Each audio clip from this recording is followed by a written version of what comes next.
paps, muling nagbabalik DJ MBR Everyday DIY. At kung bago ka pa lang sa channel ko, yon ang hindi ko alam. Mga paps, yung gagawin natin ngayon, puro forward, wala siyang reverse. Ayan, naka forward, i-reverse ko. Ayan, paikutin natin. So ayan, no, nagloko, no. Ayan, isa pang sira nito, pasumpong-sumpong. Galing ha? Ayan, reverse uli. Ayan, take 2 ah. Galing ha?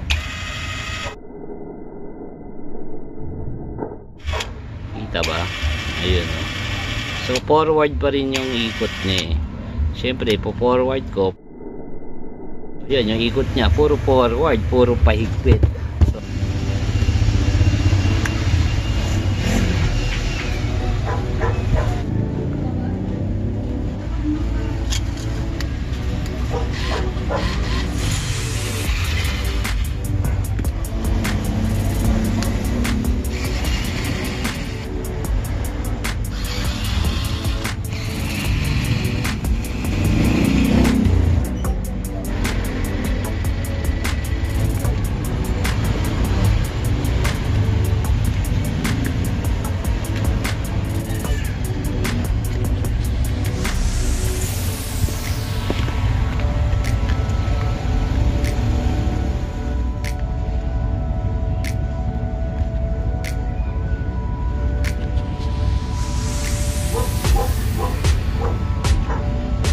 paps, no, nakikita ko yung trouble, sunog na yung ano, yung connector niya dito sa kanyang control board. Isa pa, nagkalat yung ano, soldering paste.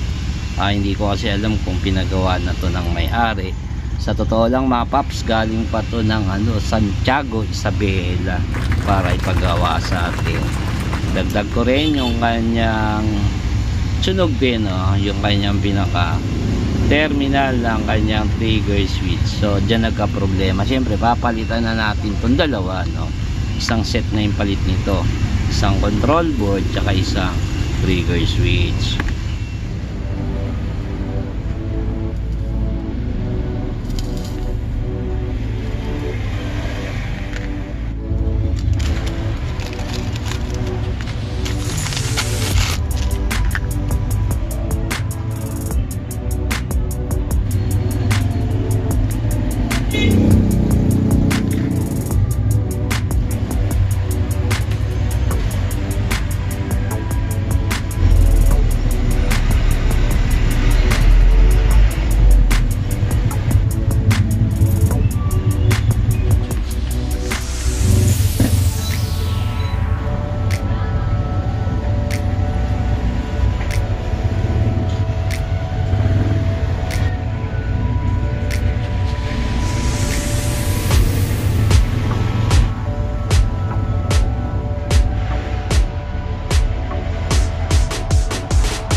mga paps, tapos na ang ating project, no? So hindi naman siya mahirap, madali lang. Dalawa yung kanyang naging sira, yung kanyang control board tsaka yung trigger switch.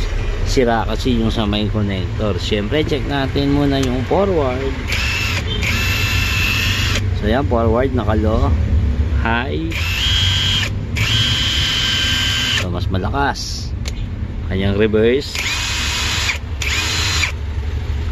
yung ano niya, tawag dito, auto stop or auto brake.